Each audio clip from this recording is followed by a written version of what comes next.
இன்றைக்கி நம்ம பார்க்கக்கூடிய விஷயம், இந்த வீடியோவை பார்க்கும்பொழுது அனைவரும் வேறு ஏதாவது வேலை செஞ்சுட்டே பார்க்காதீங்க. கிச்சன் ஒர்க் பண்ணிகிட்டே பார்க்குறேன், டிவி பார்த்துட்டே பார்க்குறேன் அப்படிலாம். இந்த வீடியோ ரொம்ப முக்கியமான வீடியோ. எல்லா வீடியோவுமே முக்கியம் தான், அதில் இது இன்னும் கொஞ்சம் முக்கியம் நான் சொல்லுவேன். ஒருத்தர் வாஸ்து பார்க்குறாரு, ஒருத்தர் ஜாதகம் பார்க்குறாரு, நியூமராலஜி படி பேர் மாற்றுறாரு, ஆனால் அவர் லைஃப்பில் எதுவுமே நடக்கலை. அப்போ இதெல்லாம் பொய்யா? இன்றைக்கி என்னுடைய கிளைண்ட்டுடைய எல்லா கான்டாக்டும் அந்த பொண்ணுக்கிட்ட தான் கொடுத்து வச்சுருந்தேன். இன்றைக்கி அந்த பொண்ணு தனியாக அதை வச்சு மிஸ்யூஸ் பண்ணி கம்பெனி ஆரம்பிச்சிருச்சு. அந்த பொண்ணு எங்கே போனாலும் ஜெயிக்க முடியாதுங்க. அவசரத்துக்கு எந்த ஒரு உதவியும் கிடைக்காது, அவசரத்துக்கு எந்த ஒரு கதவும் ஓப்பன் ஆகாது. இதை நீங்கள் எப்போ உணர்ந்து எப்போ உங்களை நீங்கள் மாற்றிக்கொள்கிறீர்களோ அன்றைக்கி தான் ஜெயிக்க முடியும். நீ செய்கின்ற ஒரு செயலோடைய வினையும் உன்னை வந்து சேரும். நீ கொய்யா மரம் வச்சா கொய்யாக்காய் தான் காய்க்கும், தென்னை மரம் வச்சா இளநீர் தான் வரும். தென்னை மரம் வச்சுட்டு நீங்கள் வந்து கொய்யாக்காய் காய்க்கலன்னு வந்து ஜாதகம் பார்த்தாலோ ஜோதிடம் பார்த்தாலோ அபிஷேகம் பண்ணாலோ கோவில் கட்டி கலசத்தை வாங்கி நான் ஸ்பான்சர்ஷிப்புங்க கலசத்தை வாங்கி வைக்கிறேன், என் வீட்டில் ஒரு நல்லது நடந்ததுன்னா நடக்காது.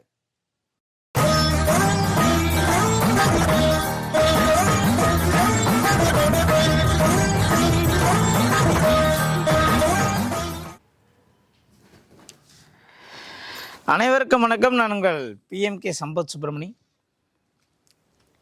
இன்றைக்கி நம்ம பார்க்கக்கூடிய விஷயம், இந்த வீடியோவை பார்க்கும்பொழுது அனைவரும் வேறு ஏதாவது வேலை செஞ்சுட்டே பார்க்காதீங்க. கிச்சன் ஒர்க் பண்ணிகிட்டே பார்க்குறேன், டிவி பார்த்துட்டே பார்க்குறேன் அப்படிலாம். இந்த வீடியோ ரொம்ப முக்கியமான வீடியோ. எல்லா வீடியோவுமே முக்கியம் தான், அதில் இது இன்னும் கொஞ்சம் முக்கியம் நான் சொல்லுவேன். ஒருத்தர் வாஸ்து பார்க்குறாரு, ஒருத்தர் ஜாதகம் பார்க்குறாரு, நியூமராலஜி படி பேர் மாற்றுறாரு, ஆனால் அவர் லைஃப்பில் எதுவுமே நடக்கலை. அப்போ இதெல்லாம் பொய்யா? சரி, பொய்யாகவே இருக்கட்டும். ஆனால் இன்னொருத்தர் வீடு மாற்றுறாரு, நல்லது நடக்குது. என்ன நடக்குது? அதனால் ஒன்று தானே, ஒன்று நடந்தால் எல்லாருக்கும் நடக்கணும். வாஸ்துபடி வீடு மாறினா எல்லாருக்கும் நல்லது நடக்கணும். நியூமராலஜி படி பேர் மாற்றினா எல்லாருக்கும் நல்லது நடக்கணும். ஆனால் ஒருத்தருக்கு நடக்குது, இன்னொருத்தருக்கு நடக்கலையே. ஏன்? இப்போ தான் நீங்கள் கவனிக்கணும். நான் ஒரு இடத்துக்கு வாஸ்து பார்க்க போகிறேன். அவர் ஒரு டீ கடை ஓனர். டீ கடை மூடி இருக்கு. என்னன்னு கேட்டால், இல்லைங்க கொஞ்ச நாளாக ரொம்ப வியாபாரம் அடிபட்டுருச்சுன்றார்.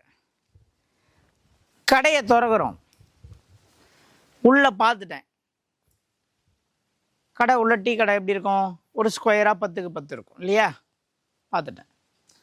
பக்கத்தில் இன்னொரு டீ கடை, நல்ல டைல்ஸ் எல்லாம் போட்டு ஃப்ரெஷ் ஜூஸும் வச்சு டீ கடையும் வச்சுருக்காங்க. அந்த கடை ஓப்பன் பண்ண பிறகு இவர் கடை செம்மடி. இப்போ அந்த கடை ஓப்பன் பண்ணார்ல, அந்த பக்கத்தில் ஒருத்தர் கடை, அந்த ஃப்ரெஷ் ஜூஸோட டீ கடை ஓப்பன் பண்ணார்ல, அந்த பையன் இந்த கடையில் தான் வேலை செஞ்சுருக்கான். எந்த கடையில்? இப்போ கடையை மூடிட்டாரே ஒருத்தர், அவர் கடையில் தான் வேலையே கற்றுக்கிட்டான். நல்ல டீ மாஸ்டர் ஆகிட்டான். பக்கத்துலேயே ஒரு கடையை அட்வான்ஸ் கொடுத்து டீ கடையை ஓப்பன் பண்ணி கொஞ்சம் நல்லா மாடர்னாக போர்டெலாம் வச்சு டைல்ஸ்லாம் போட்டு ஃப்ரெஷ் ஜூஸ்லாம் ஆட் பண்ணி பிஸ்னஸ்லாம் வளர்ந்துட்டான். தனக்கு தொழில் சொல்லி கொடுத்தா அந்த குருநாதர்னா ஆனாருன்னா ஷட்டரை க்ளோஸ் பண்ணிட்டார். இப்போ அவருக்கு தான் நான் வாஸ்து பார்க்க போனேன். சரியா? இப்போது அந்த புதுசாக வச்சிருக்க டீ கடை இருக்கல, புதுசாக ஒரு பையன் ஓப்பன் பண்ணியிருக்கானே, தான் குருவுக்கு துரோகம் செய்த அந்த பையன் வாஸ்து பார்த்தாலோ நியூமராலஜி பார்த்தாலோ ஜாதகம் பார்த்தாலோ யார் சொல்கிறது அவனுக்கு நடக்காது. அதுக்கு நான் உறுதிங்க. அவன் எந்த ஜாம்பவான்கிட்ட கூட போய் ஜாதகம் பார்க்கட்டும், அவனுக்கு யோக தசை வரட்டும், வாஸ்துபடி வீடு கட்டட்டும், அவன் நிச்சயமாக வாழ்க்கையில் விழுந்துட்டானா எழுந்திருக்கக்கூடிய ஒரு வாய்ப்பு இந்த ஜென்மத்தில் அவனுக்கு கிடையாது. புரியுதா? ஆனால் அந்த ஓனர் இருக்கிறார்ல, அந்த டீ கடை ஓனரு, அவர் விழுந்துட்டாரு. ஆனால் மீண்டும் எழுந்து நிற்பார் என்பது உறுதி. அவர் வாஸ்து பார்த்தாலும் சரி, பார்க்கலனாலும் சரி, நியூமராலஜி படி பேர் மாற்றினாலும் சரி, மாற்றலனாலும் சரி, ஜாதகம் பார்த்தாலும் சரி, பார்க்கலனாலும் சரி, பரிகாரம் செஞ்சாலும் சரி, சரியில்லைனாலும் சரி, அவரை இறைவன் தூக்கி நிப்பாட்டுவான் என்பது உறுதி. அதில் எந்த விதமான மாற்று கருத்தும் இல்லை. இப்போ புரிஞ்சிருக்கும் உங்களுக்கு. நாம் என்ன செய்கிறோன்னு கொஞ்சம் திங்க் பண்ணணும். நம்மளால் யாருக்கு பாதிப்புன்னு கொஞ்சம் திங்க் பண்ணணும். நாம் செய்து கொண்டிருப்பது உண்மையிலே சரிதானான்னு உங்களுக்குள்ள நீங்கள் கேள்வி கேட்டணும். முதல்ல தப்பை ஒத்துக்கிற மனநிலை இருக்கிறோன்னா இறைவன் ஏற்றுக்கொள்வான். தப்புக்கு நியாயம் தர்றீங்க, வாதாடுறீங்கன்னா இறைவன் தூக்கி உங்களை இடைய வச்சிருவான். இந்த உலகத்தில் அனைத்து உயிர்களுக்குமே அனைத்து உரிமையும் அனைத்துமே சமமாக தான் இறைவன் கொடுத்துருக்கான். மற்றவர் உரிமையை பறிப்பதும், மற்றவர் கடமையை தடுப்பதும், மற்றவர்களுடைய பொருள்களுக்கு ஆசைப்படுவதும் பாவத்தின் பெரும் பாவம் என்பதை எழுதி வைத்துக் கொள்ள வேண்டும். இன்னைக்கு என்கிட்ட ஜாதகம் பார்க்குறவங்க எவ்வளோ பேர் சார், நான் கற்றுக் கொடுத்த பையன் சார் பிஸ்னஸில் இன்னைக்கு 50 பேர் வச்சு அவன் டேர்ன் ஓவர் பண்ணுறான் சார் பிஸ்னஸை, நான் விட்டுட்டேன் சார் கோட்டையை. அதான் சொல்லுவேன், நீங்கள் கோட்டையை விடலை, மீண்டும் நீங்கள் ஆட்சியை பிடிப்பீர்கள். ஒரு நாள் அவன் கோட்டையை விட்டால் எழுந்திருக்கவே முடியாது. இந்த உண்மையை புரிந்து கொள்ளுங்கள். தன்னஞ்சறிவது பொய்யற்க பொய்த பின் தன்னஞ்சே தன்னை சுடும் என்று மீண்டும் மீண்டும் மீண்டும் நான் பல விஷயங்களில் சொல்லிக் கொண்டிருக்கிறேன். கிரேதா யுகமதில் ஆதி சைவம் தழைத்தோங்க கனக சபைநாதன் கருணையாகி ஆதியா மதி எனும் பாலை கறந்து வந்து, மதினா சந்திரன், உங்களுடைய மனசு சுத்தமாக இருக்க வேண்டும். நம் இடத்திலே இருந்த ஒருவன் துரோகம் நினைத்தாலும் அவனை குறை கூறாமல், இறைவா உன்னிடத்திலே சரணாகதி அடைகிறேன், நீ எனக்கு என்ன செய்கிறேன்னு செஞ்சுட்டு போயிட்டே இருங்க, நிச்சயமா நீங்க ஜெயிப்பீங்க. அவன் மாடனா டீ கடை திறந்துட்டான், ஆனா அவன் விழுந்தா எழுந்திருக்கவே முடியாது. எந்த கதவுகளும் அவனுக்கு திறக்காது என்பது உண்மை. இந்த மாதிரி இது ஒரு டீ கடைக்கு மட்டும் தான் சொல்லிக்கிறேன். இது எல்லா பிஸ்னஸ்லையும் நடக்குங்க. போய் வேலை கற்றுப்பான்.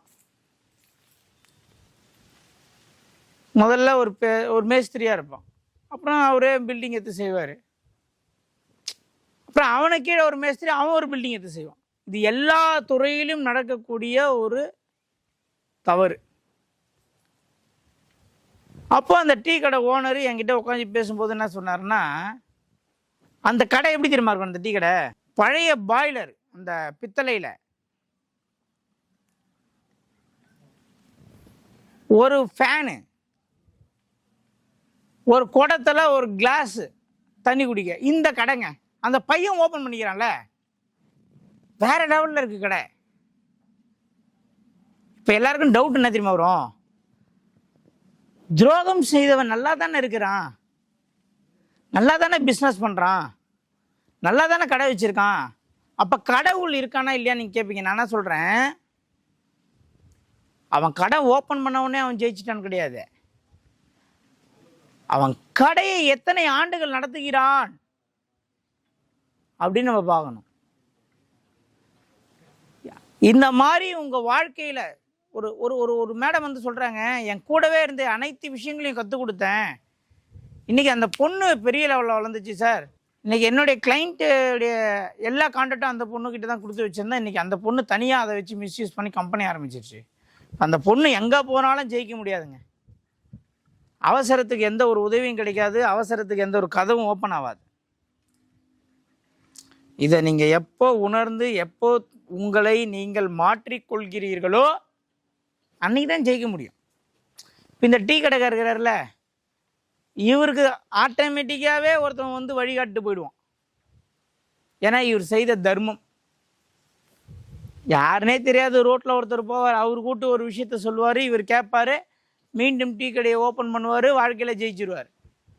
அவன் இருக்கான் பாரு, அணைகின்ற தீபம் தான் பிரகாசமாக எரியும் சொல்கிற மாதிரி எரிவார், ஒரு நாள் காணாத போயிடுவார். அதனால் வாஸ்து பார்த்தேன், நியூமராலஜி பார்த்தேன், ஜோதிடம் பார்த்தேன், ஆனால் எனக்கு நடக்கலை அப்படின்னு கேட்குறீங்கன்னா,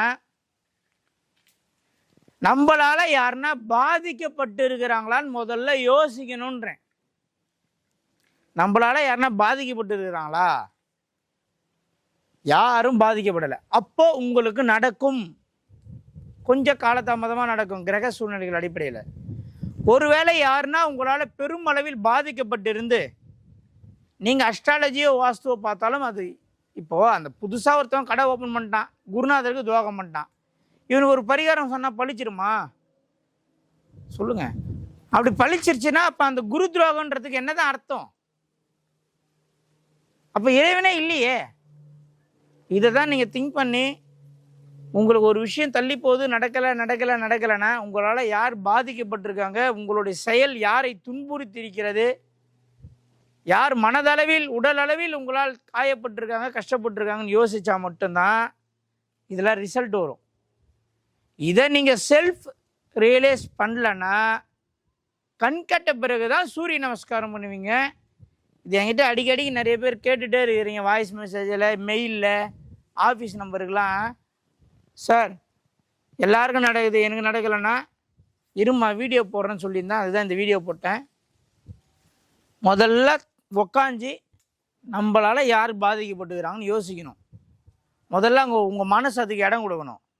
உண்மையிலே உங்களால் ஒருத்தன் பாதிக்கப்பட்டுக்கிறான்ற உண்மையை நீங்கள் ஒத்துக்கணும், அதை ஏற்றுக்கணும். இந்த மனப்பக்குவம் வந்தால் தான் இறைவன் உங்களை ஆட்கொள்வார், இல்லைனா கை விட்டுருவார். அதனால் எல்லாருமே செல்ஃப் ரியலைஸ் பண்ணுங்கள். உங்களால் யாருன்னா பாதிக்கப்பட்டிருந்தால் முதல்ல அந்த ஆத்மாவை திருப்திப்படுத்துங்க, சாந்திப்படுத்துங்க. பிறகு நீங்கள் அபிஷேகம் பண்ணி சாமியை சாந்திப்படுத்தலாம். மனிதன் வேறு இறைவன் வேறு இல்லைன்றதான் நம்மளுடைய நூல்கள் எல்லாம் சொல்லுது. குரான், திருக்குறானை தான் சொல்லுது, பைபிளில் தான் சொல்லுது, பகவத்கீதா தான் சொல்லுது. நீங்கள் எந்த நூலை படித்தாலும் அதோடைய சாராம்சம் ஒன்று தான். தத்துவம் அசின்னு சொல்கிறார் ஐயப்பன், நீயே அதுன்றார், உனக்குள்ளே நான் இருக்குன்றார், நான் வேறு நீ வேற இல்லைன்றார். திருமூலரை தான் சொல்கிறார், நடமாடும் தெய்வம் மனிதன்றார். ஜீசஸா தான் சொல்கிறாரு. அதனால் நீங்கள் இந்த விஷயத்தை தெளிவாக புரிந்து கொண்டு உட்காந்து செல்ஃப் ரியலைஸ், தனக்குள்ளே இருக்கக்கூடிய உள்ளுணர்வை நீங்கள் உணர்ந்து தான் யார் என்பதை சச்சிதானந்த சுவாமியாக தான் சொல்கிறார். தன்னை அறிவது அறிவு, பின்னர் அறிவதெல்லாம் பேரறிவுன்றார். ஜீசஸ் என்ன சொல்கிறார்? எவன் ஒருவன் பரலோக சித்தத்தின்படி செய்கின்றானோ அவன்தான் முக்தி பெறுவான். அதை விட்டு என் நாமத்தை கர்த்தா கர்த்தா என்று ஜெபிப்பவன் ஜெயிக்க முடியாதுன்றார். எல்லாமே இருக்கு.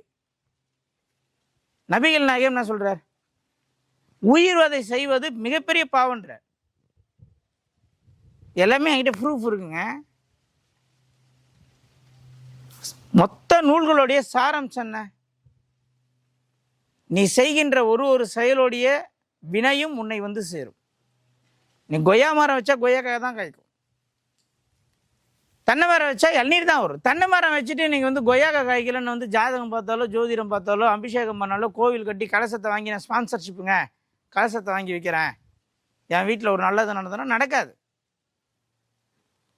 நீ என்ன விதைக்கிறாயோ அதே தான் அறுவடை செய்ய முடியும். செல்ஃப் ரியலைஸ் என்பது உங்களை நீங்கள் யார் என்பது அறிய வேண்டும். பிறகுதான் ஏன் நடக்கலைன்ற ஒரு காரணம் உங்களுக்கு புரியும். சில பேர் இப்போ வந்துடுவாங்க, நான் நிறைய பேருக்கு நல்லது செஞ்சேன், எனக்கு ஏன் நடக்கலைன்னு. உட்காந்து தனிமையில் உட்காந்து யோசிச்சு பாருங்க, என்ன காரணத்துக்காக செஞ்சீங்க? எதிர்பார்த்து செஞ்சீங்களா? இப்போ எங்கள் அப்பாவுக்கு ஹாஸ்பிட்டல் செலவு நான் செய்யணும், எங்கள் அப்பாவுக்கு நான் நல்லது செஞ்சேன் நான் சொல்ல முடியுமா? அது என் கடமை, செஞ்சு தான் ஆகணும். புரியுதுங்களா? இதில் கடமை எது, உதவி எது, தர்மம் எது, தானம் எதுன்னே தெரியாமல் வாழறீங்க. தர்மத்துக்கும் தானத்துக்கும் உள்ள வித்தியாசம் தெரியல. நான் உதவி செஞ்சேன். உதவி என்பது கட்டாயம் செய்யக்கூடிய உதவி அப்படின்னு ஒன்று இருக்கு. கூட பிறந்த அக்கா தங்கச்சி கஷ்டப்படக்கூடாது, பட்டா அவனுடைய பசங்க நல்லா இருக்காதுன்றது விதி. இது நான் சொல்லலை, நம்மளுடைய முன்னோர் சொல்லியிருக்கான், மூல நூலில் சொல்லியிருக்கான். இது அக்கா பொண்ணுக்கு ஃபீஸ் கட்டினேன், அக்கா பையனை படிக்க வச்சேன், இது உதவின்னு சொல்ல முடியுமா? இதை ஏற்றுக்கிற மனநிலை முதல்ல எல்லாருக்கும் வருமா? ஈகோன்ற ஒரு விஷயத்தில் உலகம் மிகப்பெரிய பேரழிவை சந்தித்து கொண்டிருக்குது. இன்னைக்கு ஈரான்லேயும் அமெரிக்காலையும் இஸ்ரேலையும் நடக்கிறதுலாம் போர் கிடையாதுங்க, உங்களுடைய மனசுக்குள்ள ஒரு போர் நடக்குது பாருங்க. அறிவுக்கும் மனதிற்கும் இடையே உள்ள போர். அறிவு சரின்னு சொல்லும், மனசு தப்புன்னு சொல்லும், மனசு சரின்னு சொல்லும், அறிவு தப்புன்னும். இது ரெண்டுத்துக்கும் நடக்கிற போரில் தான் ஒருத்தன் அழிந்து போகிறான். இந்த போர் தான் அந்த போரை நடத்துதுன்றது தான் மகாபாரதத்தில் குருஷேஸ்திரத்தில் நடந்த போர்னு சொல்கிறான் முன்னோர். அதனால் தான் யார் என்பதை அறிந்து கொண்டால் மட்டுமே தான் கலைகள் உங்களுக்கு கைகூடும். அதை அறிந்து கொள்ள தினமும் ஒரு 20 நிமிஷம் தனிமையில் உட்காந்து யோசிச்சு பாருங்கள். பிறந்தீங்க, வளர்ந்தீங்க, யாருக்கு என்ன செஞ்சீங்க, யாருக்கு நம்மளுக்கு துரோகம் செஞ்சான், நீங்கள் யாருக்கு உதவி செஞ்சீங்க, எந்த இடத்துல தப்பு செஞ்சீங்க, எந்த இடத்துல தடுக்கி விழுந்தீங்க, எந்த இடத்துல லூஸ் ஸ்டாக் விட்டீங்க, யார் உங்கள் முதுகில் குத்துனா, இதெல்லாம் ரியலைஸ் பண்ணாமல் உங்கள் வாழ்க்கையில் பெரிய லெவலில் பில்கேட்ஸ் மாரிலாம் நீங்கள் ஆக முடியாது. ஆகணும்னா இதெல்லாம் செல்ஃப் ரியலைஸ் நீங்கள் உங்களை உணர வேண்டும். செய்யுங்க, உங்கள் வாழ்க்கையில் பெரிய மாற்றம் வரும். மீண்டும் இதை பற்றி இன்னும் நிறைய பேச வேண்டியது இருக்குது. நம்ம நேரடியாக பௌர்ணமி சத்சங்கத்தில் இதை பற்றி நம்ம பேசலாம். நன்றி, வணக்கம்.